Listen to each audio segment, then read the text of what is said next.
వికారాబాద్ జిల్లా పరిగిలో ఎమ్మెల్యే రామ్మోహన్ రెడ్డి పర్యటించారు. Bijapur highway road విస్తరణ పనులు వేగవంతం చేసేలా కృషి చేస్తారని పరిగి ఎమ్మెల్యే రామ్మోహన్ రెడ్డి అన్నారు. 2023లో కాంగ్రెస్ పార్టీ ప్రభుత్వం ఏర్పడిన తర్వాత ముఖ్యమంత్రి రేవంత్ రెడ్డి దృష్టికి గత కొన్ని రోజుల నుంచి జరుగుతున్న వరుస ప్రమాదాల గురించి ఎమ్మెల్యే ఈ విషయాన్ని తీసుకువెళ్లారు. ఎమ్మెల్యే ప్రత్యేక చొరవ తీసుకుని ఈ రోడ్డు విస్తరణకు అడ్డుగా ఉన్నటువంటి కేసులను కోర్టులో ఎత్తివేయడానికి పర్యావరణ ప్రేమికుల డిమాండ్లను, వారి అభ్యర్థులను విని ఈ కేసును పూర్తి చేయాలని ముఖ్యమంత్రి ఎమ్మెల్యేకి అప్పచెప్పడం జరిగిందన్నారు. ఇక రోడ్డు పనులపై ప్రత్యేకంగా దృష్టి సారించి సాధ్యమైనంత త్వరగా పనులు పూర్తి చేస్తామని ప్రజలకు హామీ ఇచ్చారు.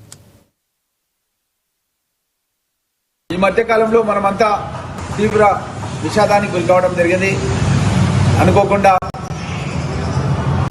ఏదైతే రోడ్ యాక్సిడెంట్ మన బీజాపూర్ హైవేకి వెళ్లాల్సినటువంటి రోడ్డు మిర్జాపూర్ చెవెల దగ్గర ఒక ఆర్టీసీ బస్సు మరియు టిప్పర్, కంకర రాళ్లతో ఉన్నటువంటి టిప్పర్ యాక్సిడెంట్ కావడం మూలంగా 19 మంది వ్యక్తులు దుర్మరణం చెందడం, అదేవిధంగా చాలామంది గాయాల పాలు కావడం, ఇవన్నీ కూడా మనం చాలా బాధతో క్షేత్రగాత్రులందరూ కూడా మనమంతా కూడా పరామర్శించడం జరిగింది. వాళ్లకు మన ప్రభుత్వం తరఫున కూడా 7 లక్షల రూపాయలు వాళ్ళ కుటుంబాలను ఓదార్చడానికి అని చెప్పి ప్రభుత్వం కూడా అనౌన్స్మెంట్ చేయడం జరిగింది. గౌరవ ముఖ్యమంత్రి గారు వాళ్ళ యొక్క హాస్పిటల్కి సంబంధించినటువంటి బిల్స్ అన్ని కూడా ప్రభుత్వం తరఫున కడతామని కూడా చెప్పడం జరిగింది.